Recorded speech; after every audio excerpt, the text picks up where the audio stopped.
Hello everyone, welcome back to my channel Nipa's Creation. আশা করছি তোমরা সবাই খুব ভালো আছো আর আমিও খুব ভালো আছি। তোমাদের মনে আছে কিনা জানি না, আমি কিন্তু কিছুদিন আগে একটা স্টোরি পোস্ট করেছিলাম যে তোমরা এই জিনিসটা দেখতে চাও কিনা, কনসেপ্ট স্টোরিটা। আইইউআই ফেল হয়েছে, তারপরেও সে কিভাবে ন্যাচারালি কনসেপ্ট করেছে।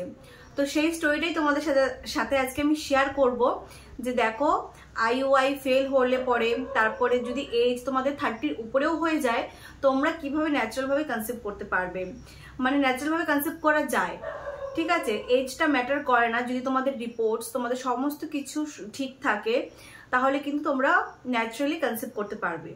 তো চলো বেশি না বকে ভিডিওটা শুরু করি, কারণ না হলে পরে অনেকটা বড় হয়ে যাবে। তোমাদেরকে আমি ফার্স্টে বলছি, দিদিটা হচ্ছে দিদি বলছি, ঠিক আছে। যেহেতু আমার থেকে সে বড়, তো আমি তাকে দিদি বলে ডাকছি। তার এজ কিন্তু 32, মানে তার 32 বছর বয়স। দেখো 32 বছর বয়স কিন্তু খুব একটা বেশি এজ না, কিন্তু ডাক্তারের কাছে গেলে পরে ডাক্তাররা কিন্তু এখন বলে দেয় যে হয়তো আইইউআই করে নাও বা আইভিএফ করে নাও, এরকম কিন্তু অনেক সাজেস্ট করে ডাক্তাররা। খুব বেশি দিন কিন্তু টাইমই নেয় না যে নর্মাল ভাবে ট্রিটমেন্ট করে যে নর্মালি কনসেপশনটা মানে হওয়ার চেষ্টাটাই করায় না। মানে আমি যেটা আজকাল যেটা দেখছি, যেটা মনে হচ্ছে ন্যাচারাল ভাবে কনসিভ হয় তার, কিন্তু সে ডাক্তার হয়তো টাইমই নিচ্ছে না বেশি, 3-4টে সাইকেল দেখেই হয়তো সাজেশন দিয়ে দিচ্ছে যে তোমরা এই স্টেপগুলো ফলো করো। তো যাই হোক, তো দিদিটা আমাকে বলেছিল দিদিটার থাইরয়েডের প্রবলেম ছিল এবং সে মেডিসিন খেয়ে থাইরয়েডটা তার মোটামুটি কমেও গেছিল। আর তার 2022-এ কিন্তু একবার বেবি এসেছিল, মানে প্রেগনেন্সি কনসিভ হয়েছিল, কিন্তু সেটা কোনো কারণে সে প্রেগনেন্সিটা কন্টিনিউ ছিল না। তারপর সে থাইরয়েডও টেস্ট করায়, আবার থাইরয়েড টেস্ট করিয়ে কিন্তু সে তোমার যে থাইরয়েডটা মোটামুটি লেভেলের ছিল, তাও ডাক্তার তাকে মেডিসিন খেতে বলেছিল এবং সে সেকেন্ড ওপিনিয়নের জন্য আরেকটা ডাক্তারের কাছে দেখায়। সে ডাক্তারও তাকে বলেছিল যে থাইরয়েডের মেডিসিনটা কন্টিনিউ করতে। তো সে কিন্তু থাইরয়েডের মেডিসিনটা কন্টিনিউ করেছিল। তোমাদেরকে আমি এর জন্য এটা বলছি, তার কারণ দিদিটা এতটা স্ট্রাগল করেছে একটা বেবির জন্য। তোমরা যারা এতটা স্ট্রাগল করছো প্রেগনেন্সি এর জন্য, তারা মনের জোর একদম হারাবে না, তোমরাও কিন্তু একদিন অবশ্যই করতে পারবে। তারপরে কিন্তু সেই ডাক্তার কিন্তু তাকে, যেহেতু সে প্রেগনেন্সির জন্য গেছিল ডক্টরের কাছে, সে ডক্টর কিন্তু তাকে বলেছিল যে পিরিয়ডের যে 3 নম্বর থেকে 7 নম্বর দিনে যে কমন মেডিসিন গুলো হয়, সেই মেডিসিন গুলো কিন্তু খেতে বলেছিল। তার সাথে সাথে আরো কিছু কিন্তু হেলথ সাপ্লিমেন্ট ছিল তার, সেই জিনিসগুলো সে খেয়েছিল এবং কোনো রেজাল্ট পায়নি। তারপরে কিন্তু ডক্টর তাকে বলে যে একটা এইচএসজি টেস্ট করাতে। তোমরা সবাই জানো এইচএসজি টেস্টটা কি, যদি না জেনে থাকো আমি কিন্তু আমার চ্যানেলে রিসেন্ট একটা ভিডিও শেয়ার করেছি এইচএসজি টেস্টের ব্যাপারে।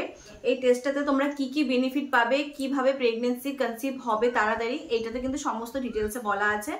আমার কিন্তু এই ভিডিও ডেসক্রিপশন বক্সে সেটার লিঙ্ক তোমরা পেয়ে যাবে, তোমরা চাইলে পরে কিন্তু সেখান থেকে ভিডিওটা দেখতে পারো। এইচএসজি টেস্ট করায়, এইচএসজি টেস্ট করানোর পরে কিন্তু তার রিপোর্টে আসে যে তার রাইট টিউব হালকা ব্লকেজ দেখায়, ঠিক আছে। আর আমরা সবাই জানি একটা টিউব ব্লক থাকলে কিন্তু আরেকটা টিউব যদি ওপেন থাকে আমরা কিন্তু ইজিলি কনসিভ করতে পারি। এবং তারপরে কিন্তু ডাক্তার সেই রিপোর্ট দেখে ওই দিদিটাকে ফলিকুলার স্টাডি করায়, কিছু হরমোনাল ইনজেকশন দেয় এগ র্যাপচারের জন্য, বাট রেজাল্ট তাও কিছু পাচ্ছিল না। মানে তোমরা বুঝতে পারছো সেই দিদিটা কতটা স্ট্রাগল করেছে, কত ইনজেকশন, কত মেডিসিন, কতটা ওয়েট করেছে, ধৈর্য ধরেছে জাস্ট একটা সুন্দর গুড নিউজের জন্য। তো তোমরা যারা এখনো পর্যন্ত প্রেগনেন্সি কনসিভ হয়নি, তোমাদের যারা মাত্র 1 বছর হয়েছে, হয়তো ট্রিটমেন্ট প্রসেসে আছো বা কারো 1 বছর হয়ওনি, তারা কিন্তু খুব ফ্রাস্ট্রেটেড হয়ে যাচ্ছ। তো আমি বলবো যে ধৈর্য হারাবে না, অবশ্যই তোমার সাথেও একদিন ভালো কিছু একটা হবে। যাই হোক, তার র্যাপচারের জন্য ইনজেকশন দেওয়া হয়েছিল, কিন্তু সে র্যাপচার হচ্ছিল এগ, বাট কনসিভ হচ্ছিল না। দেন তাকে ডক্টর বলে যে আইইউআই করাতে, আইইউআই সাজেস্ট করে। কিন্তু যাই হোক, সেই ডক্টরের কথা মতন কিন্তু আইইউআই ট্রিটমেন্টটাও সে করিয়েছিল, কিন্তু সেখানেও কিন্তু সে কোনো ভালো রেজাল্ট পায়নি। আইইউআই কিন্তু তার ফেল হয়েছিল। তারপরে যেখান থেকে সে আইইউআই করায় সেখান থেকে কিন্তু বলেছিল যে তোমাদের টিউব যেহেতু ব্লকেজ আছে, এর জন্য কিন্তু আইইউআইটা কিন্তু সাকসেসফুল হয়নি। তারপরে কিন্তু আবার ফলিকুলার স্টাডি হয় এবং তার কিন্তু লেফট সাইড থেকে এগ বের হয়। তারপরে কিন্তু আবার বলে তাকে আইইউআই করতে, আবার আইইউআই করায়। এত কনফিউজ হয়ে গেছিল দিদিটা, যে একবার বলছিল যে তোমাদের টিউবটা ওপেন আছে, একবার বলছিল যে ব্লক আছে। এত কনফিউশনের মধ্যে তারা আইইউআইটা করায় এবং আরো বলছিল যে হাজবেন্ডের স্পার্ম মর্টিলিটিটা কিন্তু খারাপ ছিল, এর জন্য আইইউআই ফেল হচ্ছে। তো সেটাও একটা কারণ ছিল, মানে এতটা কনফিউজ হয়ে গেছিলো তারা কি করবে ওই টাইমটাতে, কিন্তু কোনো হোপ কিন্তু তারা ওই টাইমটাতে দেখতে পাচ্ছিল না। আর সত্যি আমাদের ওই টাইমটাতে, মানে আমি যদি ওই জায়গাটাতে নিজেকে প্লেস করে দেখি তাহলে মনে হবে সেই টাইমটাতে কতটা হেল্পলেস ফিল হতে পারে। কারণ আমি হয়তো IUI নিজে ট্রিটমেন্ট করাইনি, কিন্তু আমি কিন্তু খুব কাছাকাছি চলে গেছিলাম সেই জায়গাতে। আমার তো ল্যাপ্রোস্কোপি হবে কিছুদিন পরে, মানে আমি যে মাসে কনসিভ করি তার কিছু মানে 1 মাস আগের কথা, যেটা আর কি আমাকে ল্যাপ্রোস্কোপির জন্য বলা হয়েছিল। আমি ল্যাপ্রোস্কোপির জন্য রেডি হচ্ছিলাম, কিন্তু যাই হোক আমার কিন্তু সেটা করাতে হয়নি। তো আমি কিন্তু খুব কাছাকাছি ছিলাম সেই ট্রিটমেন্টগুলোর প্রসেসিংয়ে। তো আমি বুঝতে পারছি তার ওই টাইমটাতে কতটা খারাপ লেগেছিল। সে IUI করেছে, ফেল হয়েছে, এত হরমোনাল ইনজেকশন দিয়েছে, বাট কিছুতেই কিছু হচ্ছিল না। তারপরে কিন্তু সে এরকমভাবে 4টা সাইকেল ফলিকুলার স্টাডি করে করে করে দেখছে যে কোন সাইডে তার এগ এসছে, মানে যেহেতু একটা টিউব তার ব্লকেজ ছিল, কোন সাইডে এগ এসছে। এভাবে কিন্তু 4টা থেকে 5টা সাইকেল সে আরও ফলিকুলার স্টাডি করে দেখে। তাছাড়া তো হরমোনাল ইনজেকশনগুলো তো চলছিলই, আর আমরা সবাই জানি যারা হরমোনাল ইনজেকশনগুলো নাও এভরি মান্থে কতটা পেইনফুল, মানে বডিতে হয় না, মানে একটা জায়গাতে একটা ইনজেকশন পুশ করতে করতে কিন্তু প্রচণ্ড কিন্তু ফেড আপ হয়ে যায় আমরা। এত মেডিসিন এত ট্রিটমেন্ট নিয়ে যখন কোনো রেজাল্ট পাই না, তখন কিন্তু প্রতিটা মাসে গিয়ে ওই টাইমটাতে ডাক্তারের কাছে ঘোরো, ডাক্তারের পেছনে পেছনে যাও, এত নাম্বার দিয়ে গিয়ে এই স্ক্যানিং করো, ওই স্ক্যানিং করো, এই ব্লাড টেস্ট করো। মানে এগুলো এত ঝামেলার একটা কাজ, যারা ওই টাইমটাতে ফেস করে তারাই কিন্তু জানে যে এত ঝামেলার একটা কাজ থাকে ওই জিনিসগুলো। তারপরে কিন্তু ডাক্তার তাকে ওভারিয়ান ড্রিল করাতে বলে, ওটা একটা ল্যাপ্রোস্কোপির মতনই। ওটা আমাদের তোমরা হয়তো ইউটিউবে সার্চ করলে দেখতেই পারবে। ওটা কিন্তু ওভারি যে আমাদের থাকে, ওভারিকে ড্রিল টাইপের কিছু দিয়ে ফুটো করে ওটার থেকে হালকা হালকা, আমাদের ওভারিটা যদি বাল্কি থাকে ওটা কিন্তু ওরকম করে কম হয়ে যায়। আমি দেখেছি ওই টেস্টটাও ইউটিউবে দেখেছি, আমাকেও হয়তো ওরকম টাইপেরই কিছু একটা করাতো ল্যাপ্রোস্কোপি। আমার তো যেহেতু টিউব ওপেন ছিল, আমাকে ল্যাপ্রোস্কোপি করে ওভারিয়ান ড্রিলই করাতো। তো সেই জিনিসটা কিন্তু সেই দিদিটাকে করাতে বলেছিল। তারপর কিন্তু ওই দিদিটা আরেকটা ডাক্তারের কাছে গেছিল যে তার রিপোর্টস নিয়ে যে এরকম এরকম এসছে। তো ওই ডাক্তার ওকে বলেছিল যে ওভারিয়ান ড্রিল করানোর কোনো দরকার নেই, যেহেতু টিউব ব্লক আছে তোমার, আমরা ল্যাপ্রোস্কোপির দ্বারা টিউবটাকে খুলে দেবো, ঠিক আছে। তো ওইভাবে কিন্তু টিউবও তার সার্জারি হয়েছে। টিউব ওপেন করার পরে তাকে ফলিকুলার স্টাডি করানো হয়, তারপরে আবার এই হরমোনাল ইনজেকশন নিতে হয়, দেন তারপরে কিন্তু মেডিসিন চলতে থাকে। তারপরে সে কিন্তু তার লাইফস্টাইলটাকেও চেঞ্জ করেছিল, ঠিক আছে।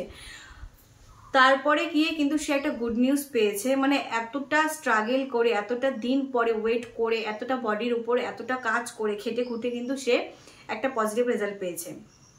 তো আমি চাই এইরকম পজিটিভ রেজাল্ট যাতে তোমরা সবাই পাও। তোমরা একটু ধৈর্য ধরবে, একটু ওয়েট করবে।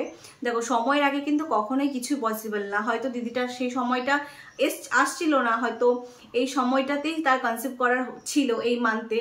তো এই মাসে কিন্তু সে কনসিভ করে গেছে, আর তোমরা কিন্তু ফটোতে ক্লিয়ার বুঝতে পারছো সে কিন্তু এখন প্রেগনেন্ট। আমি ভগবানের কাছে এটাই প্রে করব যে দিদিটা যেন তার বেবিকে খুব ভালোভাবে সুস্থ মতন এই পৃথিবীতে নিয়ে আসে, সে যেন খুব ভালো থাকে, তার পুরো প্রেগনেন্সির জার্নিটা যেন খুব স্মুথ, খুব স্বাভাবিকভাবে কাটে। তো এই শুভকামনাই আমি করি। আর ফ্রাস্ট্রেটেড হয়ে যাচ্ছ সমস্ত কিছু ট্রিটমেন্ট করিয়ে, আমিও বলবো তোমরা একটুখানি নিজের বডিকে রেস্ট দাও, হ্যাঁ, একটু মাইন্ডটাকে ফ্রেশ করো, ধৈর্য ধরো, দেখবে তোমাদের সাথেও ভালো কিছু একটা হবে। কিন্তু হোয়াটসঅ্যাপে শুধুমাত্র পার্সোনালভাবে গাইড করছি প্রেগনেন্সি এর জন্য। তোমরা যদি গাইডেন্স চাও তাহলে এই নাম্বারে কন্ট্যাক্ট করতে পারো। আর ডিটেলসের জন্য কিন্তু আমাকে হোয়াটসঅ্যাপে মেসেজ করবে, তোমরা কিন্তু ফুল ডিটেলস পেয়ে যাবে কিভাবে আমার সাথে কথা বলতে হবে। তো দেখা হচ্ছে পরের ভিডিওতে, আর আশা করছি তোমাদের এই ভিডিওটা অনেকটা হেল্পফুল মনে হবে। যদি হেল্পফুল মনে হয় তোমরা কিন্তু নিচে কমেন্ট বক্সে ভুলবে না, তার কারণ আমি কিন্তু তোমাদের কমেন্টগুলো পড়ি আর চেষ্টা করি সবার কমেন্টে রিপ্লাই দেওয়ার। জানি এখন আগের থেকে অনেক কম আমি রিপ্লাই করছি, কারণ আমি একটু পার্সোনাল কাজে একটু বেশি ইনভলভ হয়ে যাচ্ছি, সেই জন্য তোমাদেরকে খুব কম টাইম দিতে পারছি। কিন্তু আমি চেষ্টা করব তোমাদের কমেন্টগুলো রিপ্লাই করার। তো দেখা হচ্ছে পরের ভিডিওতে। সবাই ভালো থেকো, সবাই সুস্থ থেকো, সবাইকে টাটা বাই।